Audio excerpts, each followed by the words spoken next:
Welcome on in, golf fans. It's your boy Gsluke here with our DFS and betting preview for this week's Mexico Open. Got to break down what to expect from Vidanta, Vallarta, and go through some of my key stats and top plays, both for DFS and for betting, to give you an idea of how to attack this sort of golf tournament. We've got a weaker field. We've got a golf course that we maybe don't know quite as much about as, let's say, Riviera last week, but that means that there's more of an opportunity to go out there, do a little bit of a deep dive, get a research, little leg up on some of the competition, and hopefully go out there and extract some value on this kind of week. So again, to focus on the golf course, figure out what to use as our key stats and modeling to go out there and try and find some of those diamonds in the rough. So we'll go through some of my top DFS exposure, also a few plays that you might want to keep an eye on out there from the betting perspective for some potential outright value. So a lot to get into here. Let's go ahead and start it off with a look at Vidanta Vallarta, the golf course for this week.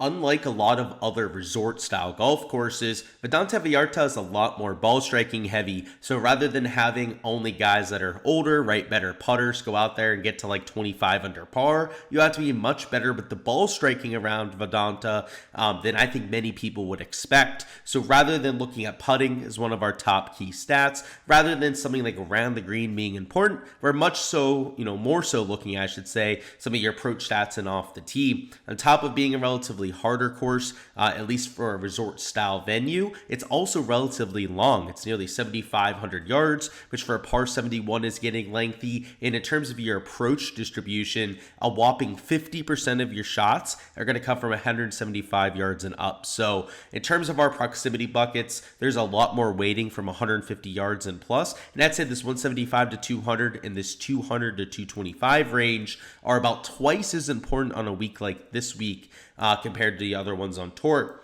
Driving distance, ball speed are metrics that I'm using this week to try and find some of the bombers that can take on this type of golf course. Birdie or better percentage is important as there are quite a few easy holes out there. They've got a few drivable par fours, the par fives, four of which are all going to be scoreable, which are all important to take advantage of to get to someone like 15 to 20 under par. If you're going to look at putting stats, look at paspalum. That is the surface for this week. There's an extra par 5 compared to most par 71s, so you could take a look at that for some extra scoring stuff. But comp courses, not all that important. I don't feel like it's the best week for them, but we do have Corrales Golf Club on there, Country Club of Jackson, also El Cardinal, another Mexico fall swing event that we had here in 2023. But outside of that, it's not a great week for the model, right? It's not a full field event. We're not dealing with all the world's best playing here. But if there are going to be a few key stats to kind of hone in on, again, only a 2-year sample size to look at this golf course,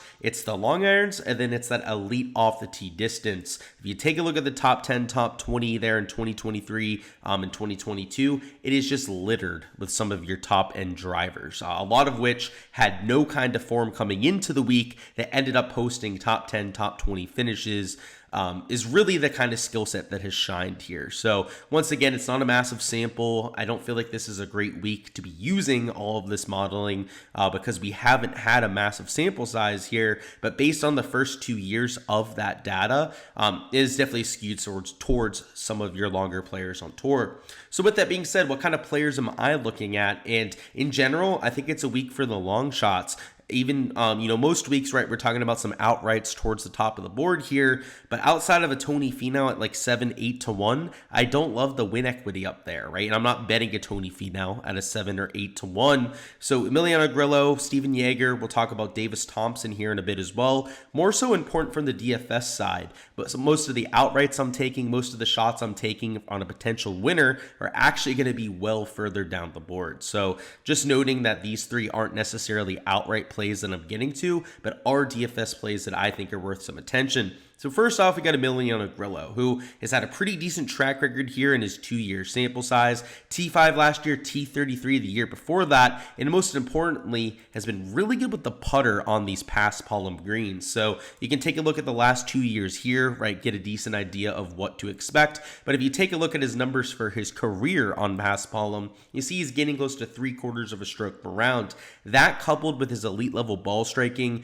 which we have come used to seeing over the last few seasons, is why I really expect him to have a solid week here. So if you take a look at the last 36 rounds, he's actually surprisingly been losing with the approach play, but doing this thing off the tee and with the putter, which again, that putter, which was such a huge problem for him, I should say. It was really a huge weakness over the last few seasons, has now become quite a bit of a positive for him. And if we zoom in on it a little bit, look at the last 12 rounds as opposed to the last 36, you see that approach play start to come back, but that putter is still a huge positive even over the smaller sample. So Grillo has clearly figured something out with the flat stick, and long-term, right, is already one of the better ball strikers that we had on tour, which is why he's becoming so much more consistent.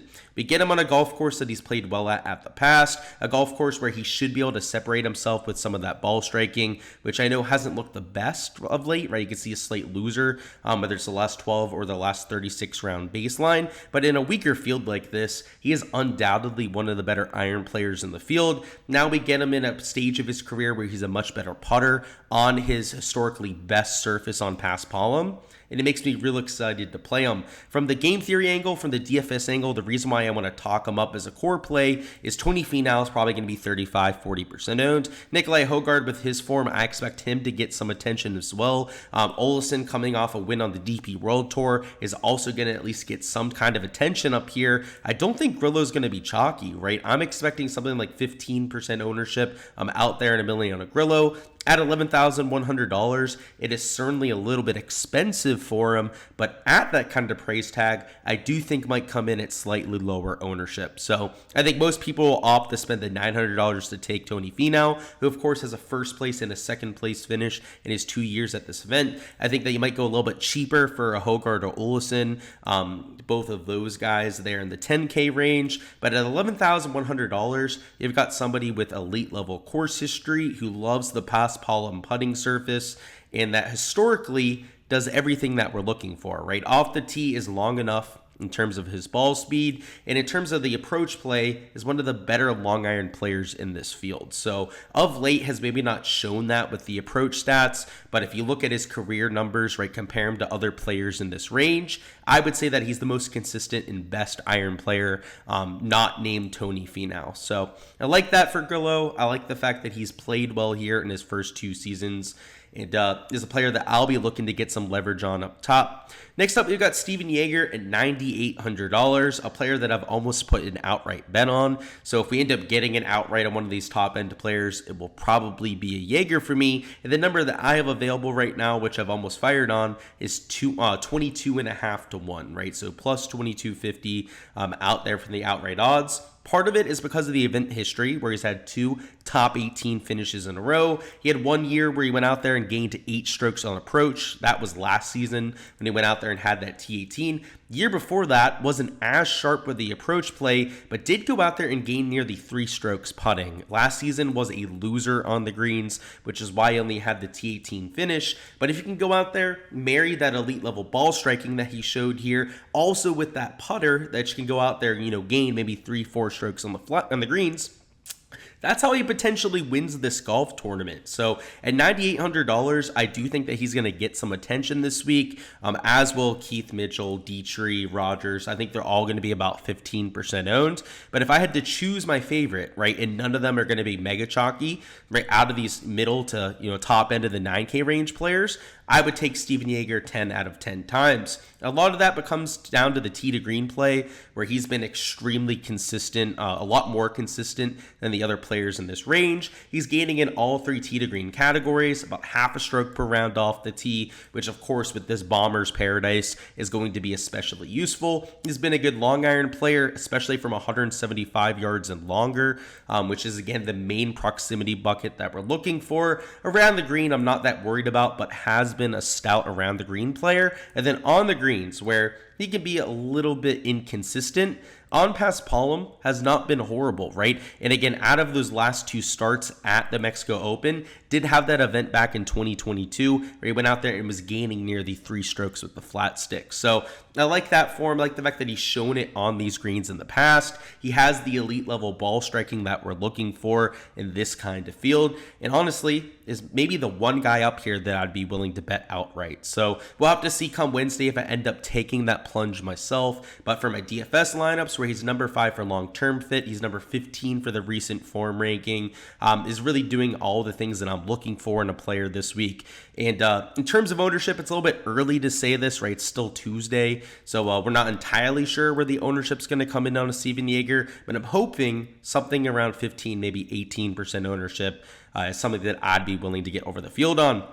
And lastly, for our last core play here, before we go a little bit further down the board with our value plays, is going to be Davis Thompson at $8,900. And Davis Thompson, another elite level off the tee player that in general, over the last 36 measured rounds, is starting to become a much better player. In fact, if you take a look at the last 36 measured rounds, he's a gainer across all 4 major stat categories. He's always been a really good tee to green player. I mean, long off the tee, really precise with the irons, are a few characteristics that he's been known for, right, even young into his career, but of late has been much better around the green. You can see actually gaining to the field with his shots gained around the green, and then the putter has gotten a lot more consistent as well. And in a weak field event like this, it would not surprise me to see this guy win. Now, am I going to take an outright on him this week? Probably not. But at some stage of his career, this is the type of player that's going to win one of these events. The main reason for it is that he has that ball striking floor that we're looking for and spikes with the putter enough. Now, on Paspalum grass, he's about an even putter for his career. Doesn't have a massive sample size out there putting on Paspalum. But what we have found with some of the guys on Paspalum is some of the shakier putters, right? Some of the guys that aren't as great at putting, right? Aren't as consistent with the flat stick, tend to be really good on Paspalum because it's bumpier, right? It's slower. It's a surface that they have to run a little bit, slower than some of the other grass types out there. And what you'll see is that some of your putters that are a little bit inconsistent will go out there and win on this surface. So that's why I'm a little bit more bullish on Davis Thompson this week than on other surfaces, right? Of late has been a little bit better with the flat stick, but historically is not the best putter on really any surface, right? Let alone Paspalum, where he has next to no sample size. So obviously a little bit speculative with hoping that he can turn it around here, but kind of like Emiliano Grillo, right? He's not always the best putter, but the reason why he gains nearly 3/4 of a stroke per round on Paspalum is he put one of these, shaky, shitty putters on this surface, and they start making stuff because of just how slow they run. So I'm hoping that Davis Thompson can kind of lean into that. I'm out there at the Amex, a golf tournament that he nearly won last year, lost in a duel to John Rahm, is known for having similar type of greens. You've had guys like Tony Finau run the table out there, Siwoo Kim, who's also run the table on Paspalum in the past. So I don't know if it's maybe a coincidence, right, that he's played a lot of his good golf on a golf course that is known for having similar style of greens, but maybe it's not a coincidence, right? Maybe it's just the fact that he's not the best, most consistent putter out there on the PGA Tour. And what I care about, especially on a week like this where we have a weak field event, are guys that are consistent from tee to green, right? And whether it's the last 36 rounds, we zoom in, we look at the last 12 measured rounds, you'll see that everything but off the tee looks really good for Davis Thompson. And that off the tee of late is all because of water balls, right? He's been a little bit inaccurate over his last few events, which is why he's losing a little bit over half a stroke per round in the category, but is one of the longest players on tour. So on a week where we're looking for ball speed, we're looking for guys that can absolutely crush it out there. We know that he checks that box a lot more than other guys in this range. And the long irons too, if you look from 175 yards plus, Davis Thompson's also a huge gainer in those proximity buckets. So player $8,900 that I think brings a lot of upside to the table, and sneakily might be a pick for an outright, right? Like I mentioned, potentially taking Steven Yeager for an outright. Thinking about doing it with Davis Thompson as well, but we'll have to see what kind of odds we can get by the time we get over there to Wednesday, maybe Thursday morning, and potentially think about firing that outright. Before we hop into our value plays, I will say for access to everything that is censored here, for everything that is blacked out, make sure to check out my Patreon page. On there, I've got my projections for everyone in the field. We've got ownership on there, projected cuts. We got modeling on there, right? Whether it's total model ranking, recent form ranking, course fit ranking, all of that on the Patreon page. So check it out down below. There's a link in the description of the video. On there, you can get direct access to these spreadsheets to do your own research, copy and paste them into your optimizers to get all of that research done yourself, and just make your life a little bit easier, right? You get all this data put into one place, so you're not looking from database to database to try and figure it all out yourself. It's all put together. It's what I use for my research process every single week.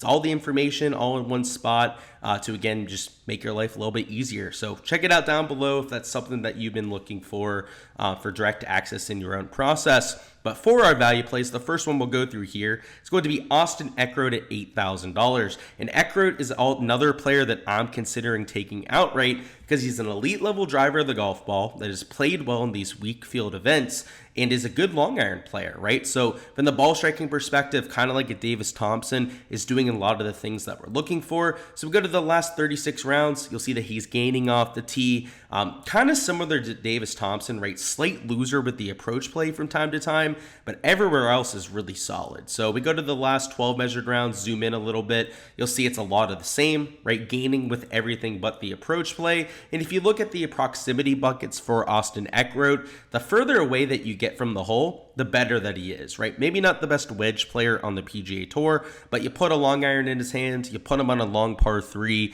and he's going to be at worst about an average player on tour. And then with the putter and then the off the tee play that we already mentioned is a huge asset, is where he's going to separate himself from the field. And in a weak field event like this, that's really all you need, right? You need, some sort of asset to separate yourself from the field, and then you got to be consistent with at least 2, maybe 3 of the other stat categories. That's what you get with Eckroat, right? A little bit inconsistent with the wedge play, but everything else is going to be well above your tour average. So I like his ability to separate in this field at $8,000. I think it's more than a fair enough price tag. You can actually get a little bit of salary flexibility by taking somebody like Eckroat as opposed to one of these $9K players that's a little bit more pricey. And I think you're getting a similar level of upside to, let's say, like a Hisatune, a Hubbard, even like a Davis Thompson at $8,900 at a whole $1,000 less expensive. So I think he's a good filler piece for GPPs. For DFS purposes, right, is the kind of guy that could get you that top 10 performance this week, fill one of those optimal lineup positions, and maybe let you take another 10K player, right? So starting, let's say, with 2 of these guys that are 10K plus, as opposed to taking like 3 or 4 guys down here in the 9K range. So I think there's a time and place for taking Austin Eckroat. If you take a look at the event history, don't think he's played here that often, right? So last year played here, did have that T49 finish, did not play here back in 2022, so does only have the 1-year sample to work with. At least made the weekend, right? Does have a 4-round sample size to work with around Vidanta, Vallarta. But what I'm looking at here are his pot performances, right, in these weaker field events. And then on top of that, having that elite level skill set off the tee, which I think is going to be extremely important this week. Next up, we've got ourselves Sam Stevens. I would say a very similar type of player who's got some recent form coming in, right? Number 5 in the field in terms of recent form ranking. But if we look at the last 36 measured rounds, you'll see he's pretty much a carbon copy of what we had with Eckroat, right? Gaining off the tee, pretty decent around the green, maybe not the best putter, and then losing with the approach play. Look at the last 12 measured rounds. So zoom in a little bit on what we got here. You see Sam Stevens is gaining off the tee, gaining around the green, a little bit better with the putter, which is great, right? We need a guy to go out there and gain with the flat stick, and then a slight loser with the approach play. And kind of like Eckroat, if you look at his proximity buckets, the further away from the hole that you are, right? So 175 plus, approaches from somebody like Sam Stevens, or where he gains to the field, right? Where he's like at worst an average player. In fact, is a top 25 player in some of those long iron categories. So he's got the off the tee we're looking for. He's got that long iron approach profile like we have there within Austin Eckroat,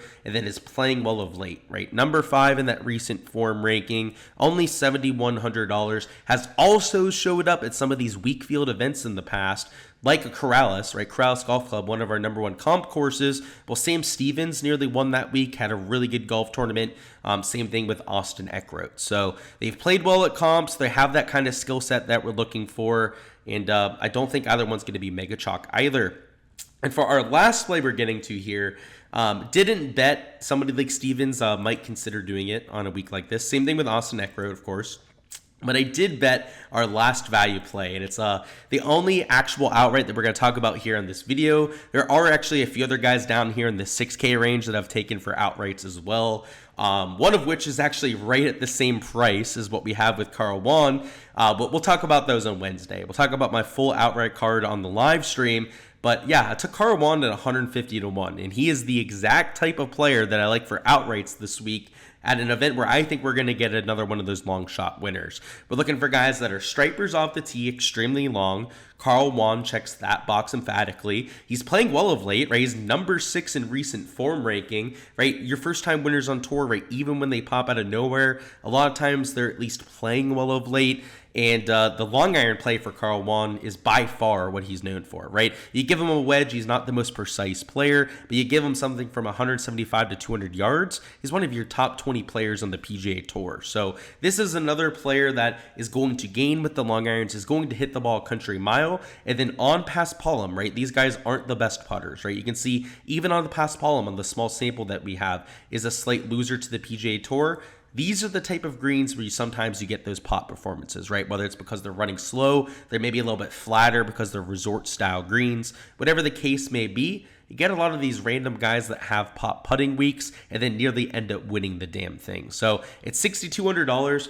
He is the exact type of player that I'm looking for this week. And you can see, right, last 36 rounds isn't great, right? He's like about a neutral in all 4 stat categories. But of late, right, has been rounding into some form. Gaining a bunch off the tee, gaining about a half a stroke per round, gaining with the approach play, right? Is about neutral with the 2 short game categories. I'm totally fine with that, right? He's $6,200. He's 150 to 1 to win the golf tournament for a reason. I mean, you're not expecting him to win, right? You're not expecting him to get into contention. But down here in the 6K range, there are a bunch of guys like this that I'm taking shots on, right? That have the kind of skill set that I'm looking for at this golf course that I honestly think have a little bit of winning upside as well. So it's a week to take a shot on players, right? You only have a few of those top end guys in the field to begin with. So if you're going to embrace that volatility and go for a long shot winner, why not make it somebody like a Juan that has that upside?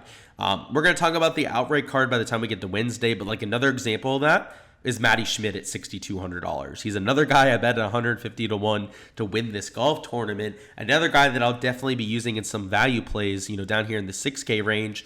But it's these sort of guys, right, that are stripers, that fit the golf course, that are good with the long irons like you have with the Matty Schmidt, that I think has some intrigue to go out there and win this year's Mexico Open. So, take some shots down low. It's a week to really open up your process, maybe think a little bit differently because of the type of field that we have, right? It's no longer stacked elevated field after elevated field. You've got to get a lot more creative with this type of week, and that is certainly what I'm doing with my exposure. Alrighty guys, that is all I've got for this week's DFS and betting preview. Smash the like button on the way out of here. Also comment down below who you've got winning this golf tournament, and best of luck with all your exposure this week. Whether you're betting, whether you're playing DFS, go out there, make your boy proud here with some of that exposure, and let's see ourselves into the green. Next up, we've got the Florida swing right down here in Florida. So we'll have the Cognizant, we'll have Valspar, API, players, all that fun stuff. And your boy will be at for pretty much all those events. So